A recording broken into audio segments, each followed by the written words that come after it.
Welcome back, tribe. It is me, Michelle, who have been missing in action for a few weeks now. I do apologize for that.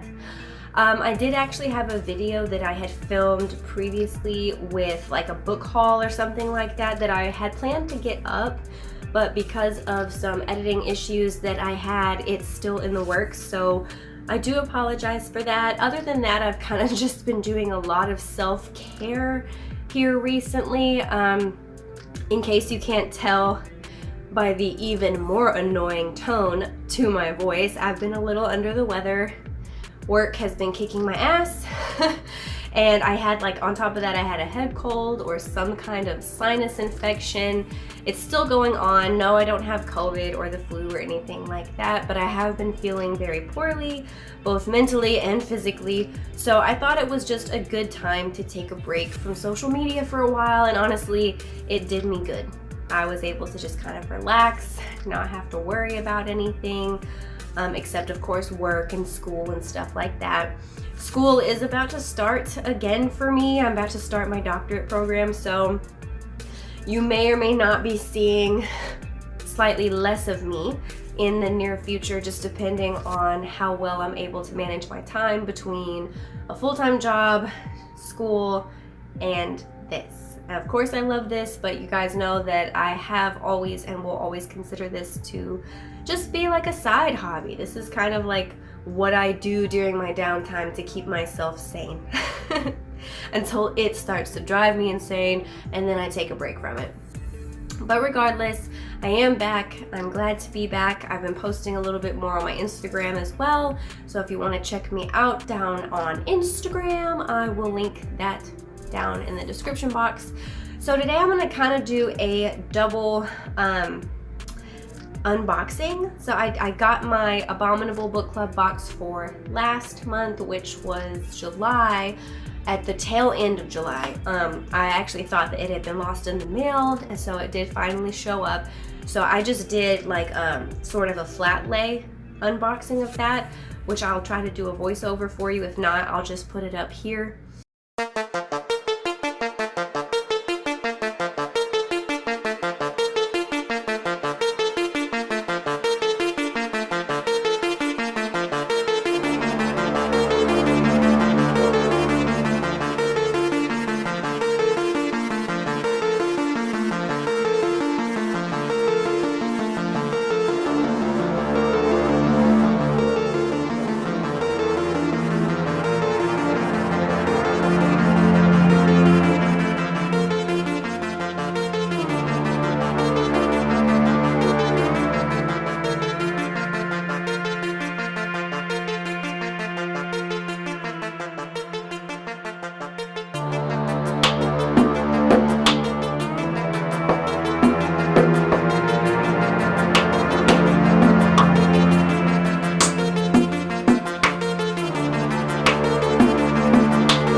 today I'm going to actually unbox with you the August box, because the August box actually did arrive pretty early in August, so that's nice. Anyway, so I'm noticing some new things with the packaging on Abominable Book Club. It is the same, like it says All Hope Abandoned right here, right? We had the blood splatter. Oh, that's actually kind of new. We have this also on the bottom, the logo that's also on the top. Unfortunately, because my box is shipped from the UK to America, they cover the top with all sorts of shipping labels, so I can't really show you the top. But I thought this was like kind of a cool addition. I don't remember it being on any of the other boxes, but it actually says the full guts. Because with Abominable Book Club, you get two options. You can do the full guts box, which is what I do, where you get not only your books and magazine or ebook or what have you, but you also get some little goodies inside with it. Or you could do the bare bones, which is just the books.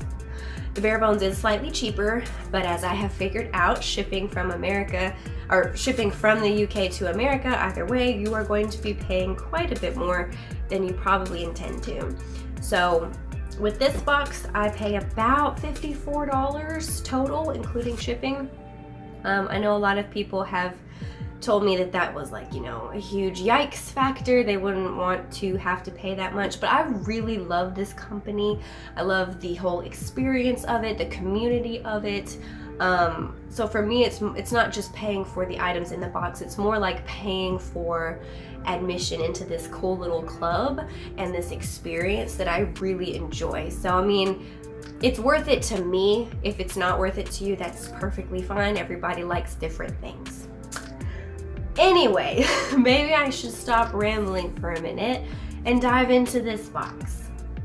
So thankfully I don't need my trusty blade for this. It just kind of pops open like so. Let me not drop it on myself. Ooh, ooh, you guys. I can already tell by the pin that I am super happy. They've been doing a lot of abracadabra apparel pins. I think the last one was the Jaws one, but these are some really awesome pins. Look at this. I fucking love that. I mean, why you would need a mask on top of a mask, I don't know. I think it's very cute and ironic, and it's fucking Jason. It's Jason Voorhees. We need more Jason Voorhees in our everyday lives, and to be honest, this just is fucking perfect because I get this right before Friday the 13th. But I get this video right before Friday the 13th. I'm already sickly, and the second or third or fourth or whichever one we're on, huge wave of COVID has been sweeping through Texas, which is where I live. I just got vaccinated not too long ago. The vaccine kicked my ass. It was very painful. I will never be repeating that experience again if I can help it. But you know, it is what it is. I had to do it for work. I also had an incentive to do it on top of just, you know, health concerns and stuff like that. So got it done. It's out of the way. But with the whole masks thing starting back up in Texas, this is perfect. This is unique. Okay. So they are very good about sending bookmarks, which I'm assuming this is a bookmark. I only see one bookmark. Oh, there it is. Okay. So there's usually two bookmarks, and one of them comes with a very short fiction on the back. I'm gonna read that in just a moment, but look at this one. It says the Abominable Book Club. It's kind of like a hidden logo, and then on the back it says we're going to get you. Now I know this is from a movie. I just cannot for the life of me remember which movie. So if you guys can remember, tell me. I'm sure it says somewhere in here, so we'll get to it. And then the other one usually has a front that looks like this. It has like a little scan code. It has the logo, and then on the back we have our short fiction, which I will go ahead and read for you guys. Please forgive the very annoying voice, but we're trying to get through it. So this is Spookmark 11 Series 3. I see the hallway light outside my bedroom leaking through the slightly cracked door and wonder whether I had left it on. I was sure I came to bed in the dark. In fact, I know I did. I bang my foot on the corner of the dresser every time, and tonight was no exception. So how was the light on? As if to answer me, the light went off again. It was accompanied by the telltale click of a switch, which seemed impossibly loud amongst the quiet of the house in which I was alone. The light clicked on again. I sat up in bed and reached for my phone without looking, terrified to take my eyes away from the doorway. Another click and I was plunged back into darkness. I held my breath and waited. Light came again, except this time it was from the bulb above me. I wanted to scream, but the sound caught in my throat when I looked at the doorway. The hall beyond was now filled with a deep, threatening darkness. It was only when the door began to creak open that the scream finally broke free. I love that. I love little short fictions that like give you that whole build up and that creep factor only to just kind of abandon you right when the climax is happening. I love it. Okay, so it looks like we got some different goodies this time. So as you guys know, we always get a little drink goodie bag when you get the full guts, and it always has this little teeth sticker. I don't know what I'll do if they ever stop packaging them this way, because I just love this. I love it. But anyway, let's pop this open. I just like ripped it open like a savage. Leave me alone. Spilling a bunch of cardboard pieces in the process. Okay. Ooh, we did get some more of these teas. So in the unboxing that you probably just watched, there were Off Black, I think, teas, something similar to that. And it looks like we got a couple of more Off Black teas, or Generation tea. One of them is this Brighten Up tea. And it says that is forest fruits and ginger. That sounds delicious. And then one is It's All Peachy, which is just green tea. Never been a huge fan of green tea, but I do know that it is really good for you, so I do kind of like make myself drink it sometimes. So then, yay, we got our Lion's Gojo. I actually have not drank my one from the last unboxing, so I've kind of been hoarding these because they're so good. Like, I'm not big on coffee. Coffee is not my forte unless it's mixed with like a gallon of milk or creamer and stuff like that. But I must say, with these are really good. I was able to drink one just by itself with like a touch of creamer, and they're so good. I love these, and they're like little Insta coffees. It's almost like a tea bag, but a coffee bag, and I love it. And so we also have our Nescafe cappuccino. I get these every time. They're not my favorite, but I do eventually break down and drink them sometimes when I'm just craving a hot drink. And it looks like we got a new brand of hot chocolate this time, or at least new to me. I've never heard of Aero. I hope you guys are being able to focus. Yeah, instant hot chocolate. So yeah, we got a bunch of goodies as far as the drinks go. Got some teas, coffees, cappuccinos. So I mean, that by itself is probably a pretty little penny. And then for the actual snack, we got something called Love Corn.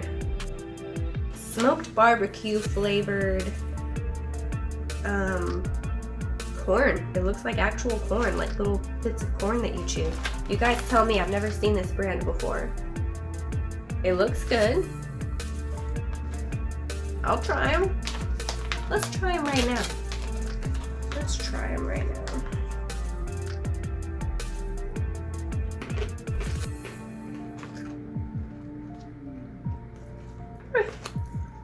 That's actually really good. It tastes like something like that you find in trail mix. That's what it tastes like. But it's good. It's good. I'll definitely munch on those.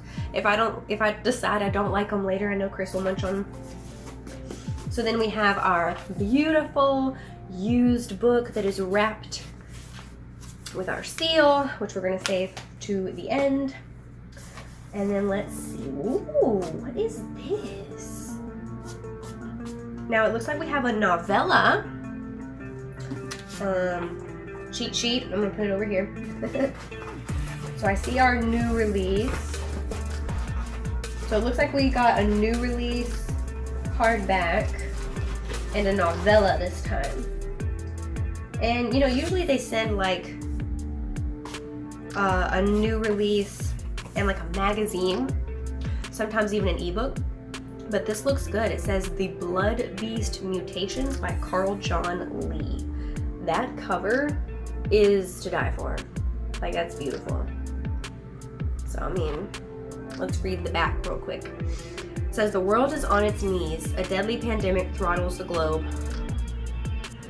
Democracy has crumbled. Armed gangs of militant protesters stalk the streets. Amidst this waking nightmare, a new horror develops. The virus is mutating. Dan Lewis's wife is sick. When he receives a call from the hospital, he's prepared for the worst. Or so he thought. Because that call plunges Dan into an unending spiral of insanity and depravity. Now he must fight his way through the battle-scarred streets of New York City to find his wife, unprepared for what awaits him out there in the shadows. Grim and terrifying, but laced with gallows humor and surprising heart, The Blood Beast Mutations is an all too relatable story of courage and gruesome horror. This looks good, and it's definitely a very, very short read. It's like almost right at 100 pages. So this sounds awesome. It's definitely going up higher on my TBR list. Oh my god. I must say, I tried to avoid this book. I tried. But apparently, Abominable Book Club knows better. I'm trying to get all the little cardboard bits out of it. Now, on the one hand, I am very excited, ecstatic, happy to not have had to purchase this book on my own. I mean, I did technically purchase it because I bought the box, but you know, like gone to a store and sought it out and you know, all of that. But I really tried to avoid this book, you guys. And I'll get into that in just a moment. But we have Grady Hendrix's The Final Girl support group. Of course we do. Of course we do. And it is a nice hardback edition. Very pretty on the inside. Very pretty. Lots of artwork and illustrations. Nice big print. Let me go ahead and read to you what this book is about, and then we'll get into why I've been trying to avoid it so hardcore. In horror movies, the final girl is the one who's left standing when the credits roll, the one who fought back, defeated the killer, and avenged her friends, the one who emerges bloodied but victorious. I do apologize for my cat screaming his head off in the back. But after the sirens fade and the audience moves on, what happens to her? Lynette Tarkington survived a massacre 22 years ago, and it has defined every day of her life since. And she's not alone. For more than a decade, she's been meeting with 5 other final girls and their therapist in a support group for those who survived the unthinkable, putting their lives back together piece by piece. That is until one of the women misses a meeting and Lynette's worst fears are realized. Someone knows about the group and is determined to take their lives apart again, piece by piece. But the thing about these final girls is that they have each other now, and no matter how bad the odds, how dark the night, how sharp the knife, they will never, ever give up. Interesting. Very interesting. The reason I've been trying to avoid this book is not because I don't think it will be amazing, because I have read Grady Hendrix before, albeit the only other book of his I have read was My Best Friend's Exorcism. I loved that book. It was a great read. It was a great storytelling. It's not like my super favorite book of all time, but it was definitely a good read and one that I will remember. The reason I've been trying to avoid this book and purchasing this book is I have put myself on a book buying ban because I'm already so behind. I now own more books that I haven't read than I have, if that makes any kind of sense. So I was going to put this one off because it has been so overly publicized in my life, at least. like everywhere I go, from Book Talk to BookTube to Bookstagram, I'm seeing this book everywhere. And it's not that I don't appreciate that, because I do love to get new and exciting referrals for books and things like that, but it's just sometimes one book will just not go away. Like, you know what I mean? Like, I'm one of those readers of horror and sci-fi and fantasy and stuff like that who really enjoys finding little off-the-wall, maybe not so popular books. And Grady Hendrix is very mainstream. He's very like in the public eye, which is good. Like, that's great for him. That's great for an author, because that means your work is getting out there and everyone's reading it, and you're getting the monetary gain that you're looking for. But sometimes it does get a little annoying when like you keep seeing one book everywhere and you keep hearing the exact same review about it. And it's a good review, but it's also not like the best review. It's like everyone I've heard talk about this book is kind of like, it's great because it's Grady Hendrix, but also it's just here. So I am eventually going to read this book, don't get me wrong. I do love and respect Grady Hendrix's work. It's just not going to be super high on my TBR, because my TBR is probably a mile long at this point, and I have a lot of books that really do need to be read sooner, because this one is new anyway. So I'll let the hype die down on it for a little while and then pick it up probably next year, if we're being honest. So if you loved this book and enjoyed it and you've already read it, you can tell us about your reading experience down below. Please don't ruin the ending or anything like that. But yeah, I am excited for it though. Like, I am happy. So I'm not like sitting here trying to bitch at Abominable Book Club, because this is a great choice. Okay, so we have our new release, our novella, and now it is time. Alright. Ooh, okay. Never heard of this author before. So we have Knife Edge by Shawn Hudson. Now remember, this is a used book. It's not supposed to look super pretty. Spine's a little creased.